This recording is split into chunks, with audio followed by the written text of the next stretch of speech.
Environmental Conservation of Public Protection. The New York State Police and our partners is currently investigating the homicide of Melina Fratolin. I want to remind everyone that this is an ongoing investigation, and this information is preliminary and subject to change.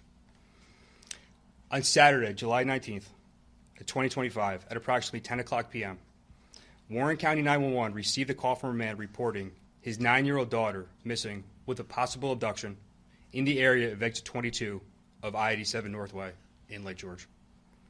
The child was identified as Melina Fratolin, age 9, and the caller as her father, Luciano Fratolin, age 45. The New York State Police and Warren County Sheriff's Office immediately responded to the area of exit 22 of the Northway and initiated investigation and attempt to locate Melina.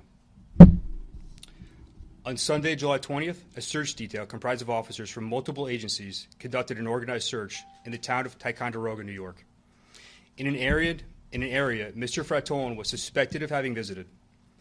During that search detail, at approximately 10:50, members of the New York State Police Forest Rangers located Melina deceased in the shallow portion of a pond. This investigation has revealed that on July 11th, 2025, Mr. Fratolin and Melina, both residents of Montreal, Quebec, legally entered the United States for the purpose of a vacation. They are expected to return to Canada on Sunday, July 20th, at which time Melina would be returned to the custody of her mother in Montreal.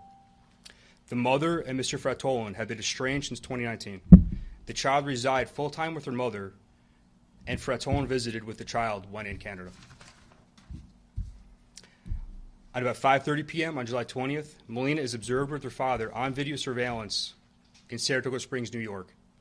At about 6:30 p.m., she spoke to her mother on the phone and told her she and her father were en route back to Canada. The child appeared to be in good health and did not indicate she was under any duress. The investigation has determined sometime after Melina's phone call with her mother and before Mr. Fratolin's 911 call, he allegedly murdered Melina and left her body in a remote area where she was later discovered by law enforcement. Initial reports from Mr. Fratolin of a suspicious white van in the area of the alleged disappearance was proven to be untrue. The suspect has been charged with murder in the second degree and concealment of a human corpse. He was then transported to the Essex County Correctional Facility where he was held pending arraignment. The suspect is scheduled to be at Ticonderoga Town Court this morning for arraignment. Melina's cause of death is pending the results of an autopsy, which is scheduled for later today. This is certainly a difficult case and a heartbreaking investigation. On behalf of the New York State Police and our law enforcement partners, I want to offer our condolences to the family of Melina. I would additionally like to thank our partners with the Warren County Sheriff's Office, Essex County Sheriff's Office, Warren County District Attorney, Essex County District Attorney, the Montreal Police Department, Department of Environmental Conservation, the Ticonderoga Police Department, and the FBI for their assistance in this investigation. If any member of the public has information regarding the death of Melina Fratolin, I encourage them to contact the New York State Police at area code 518-783-3211. I will now answer a limited number of questions.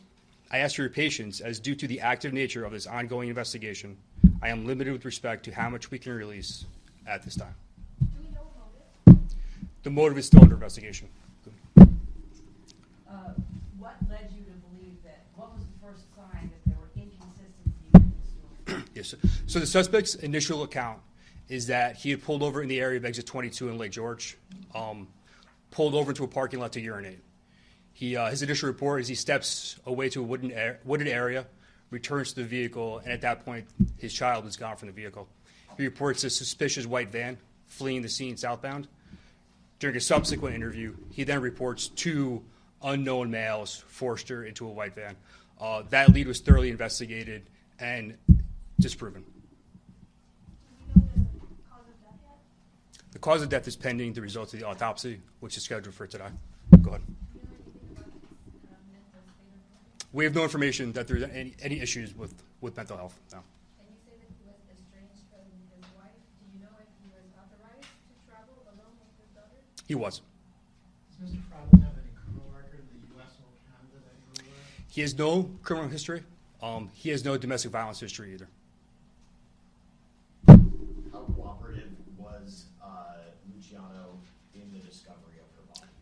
I cannot provide any information with regard to that at this point. How will it work since they're both Canadian citizens? How will you try? I don't want to speak to the prosecution, but he'll be charged and prosecuted in New York State. What led you to Ticonderoga? I don't want to divulge too much with respect to law enforcement technology or the tools we use, just to say that we focus our search area at Ticonderoga based on inconsistencies in his initial account, as well as some technology available to law enforcement.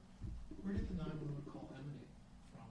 The suspect, No, geographically. Where was Warren it? County. Okay.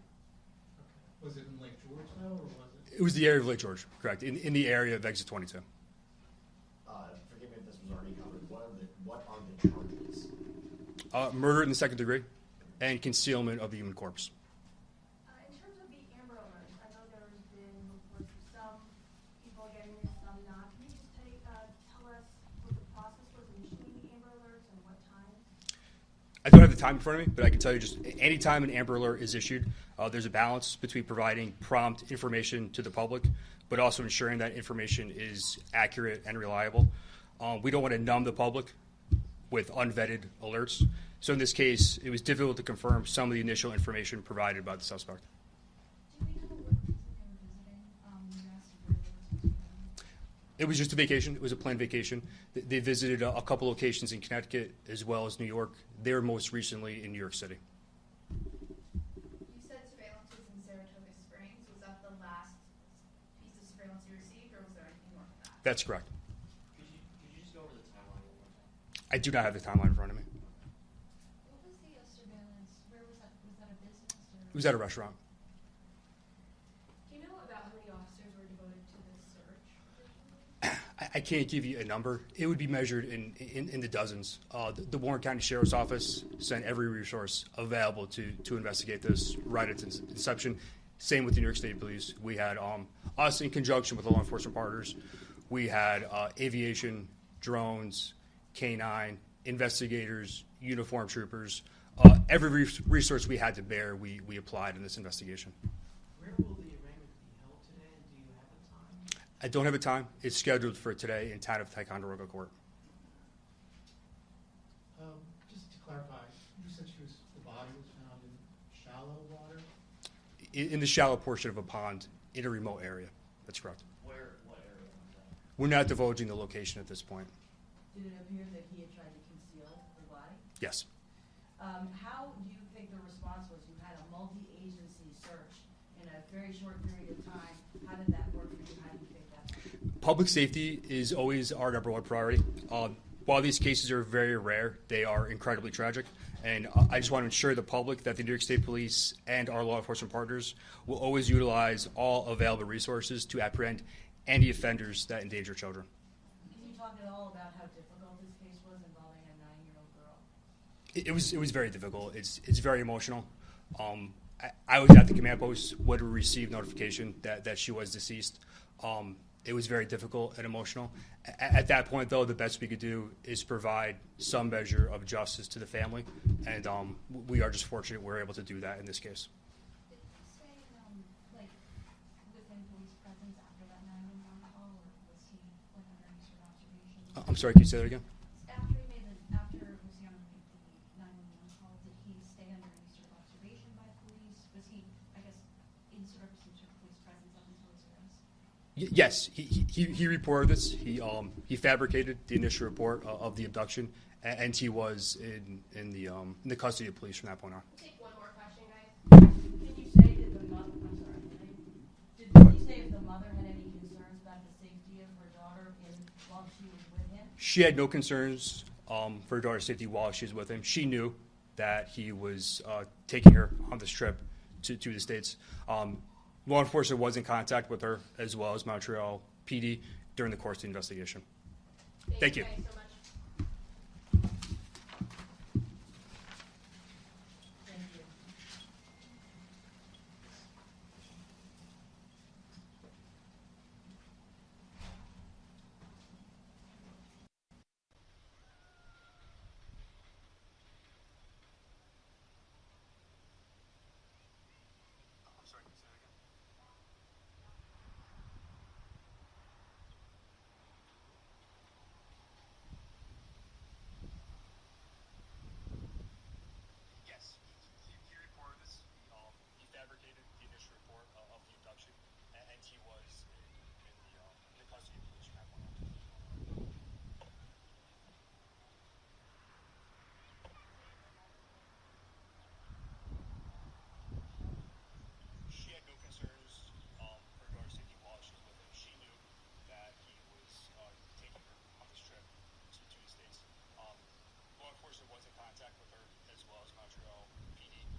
that happened over Yeah, the yeah. weekend? Yeah, the guy's getting arraigned this Oh, morning. he's in here?